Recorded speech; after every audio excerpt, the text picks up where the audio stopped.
भगवान शिव ने चोरी क्यों की? एक दिन पार्वती भगवान शिव से बोली, प्रभु आप सदा सबकी कथा सुनाते हैं, आज कुछ अपनी कथा भी सुनाइए। दुनिया आपके चमत्कार सुनती है, आज मैं आपके हृदय की कथा सुनना चाहती हूँ।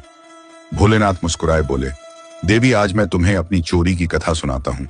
पार्वती ने हंसते हुए कहा, प्रभु आप और चोरी, यह तो अद्भुत बात हुई। आप तो सन्यासी योगेश्वर त्रिकालदर्शी हैं, फिर आपसे चोरी। भोलेनाथ हंसे, देवी यह चोरी साधारण नहीं, यह भक्ति की चोरी है। जब त्रेता युग में श्री हरि विष्णु ने श्री राम रूप में अवतार लिया, तब मुझे यह समाचार मिला। मैं आनंद से भर गया। मैंने सोचा स्वयं परमात्मा मनुष्य रूप में अवतरित हुए हैं, यह तो मेरे लिए अवसर है। मैं दर्शन किए बिना कैसे रह सकता हूं? पार्वती बोली, तो आप चले गए भोले? बोले, हाँ देवी, पर चोरी से। तुमसे बिना बताए? पार्वती बोली, आपने मुझसे छिपाकर यात्रा की और अकेले गए भोले?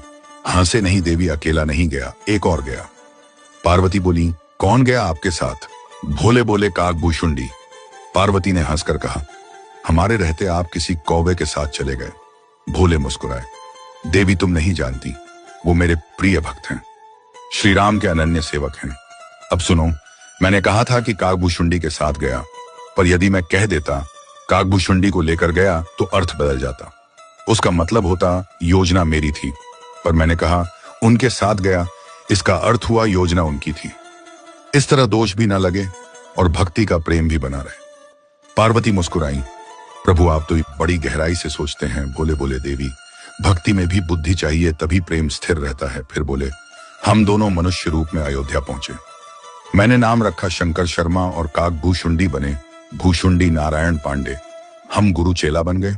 मैंने कहा, भूषुंडी अयोध्या के लोग बहुत भावुक हैं, पर महल के अंदर साधारण व्यक्ति नहीं जा सकता, कोई जुगाड़ लगाओ।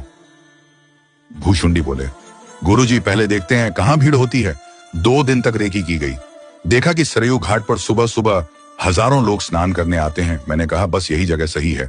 वहां एक छोटा सा कमरा किराए पर लिया गया, बोर्ड लग गया, भविष्य पूछो केंद्र प्रोप्राइटर शंकर शर्मा, सहायक काकभूषुंडी पांडे नीचे लिखा गया।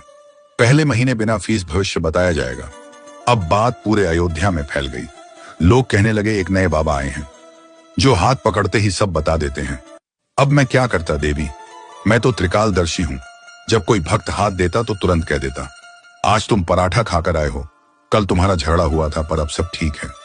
लोग दंग रह जाते, कुछ तो श्रद्धा से गिर पड़ते, कुछ कहने लगते बाबा तो साक्षात सिद्ध हैं।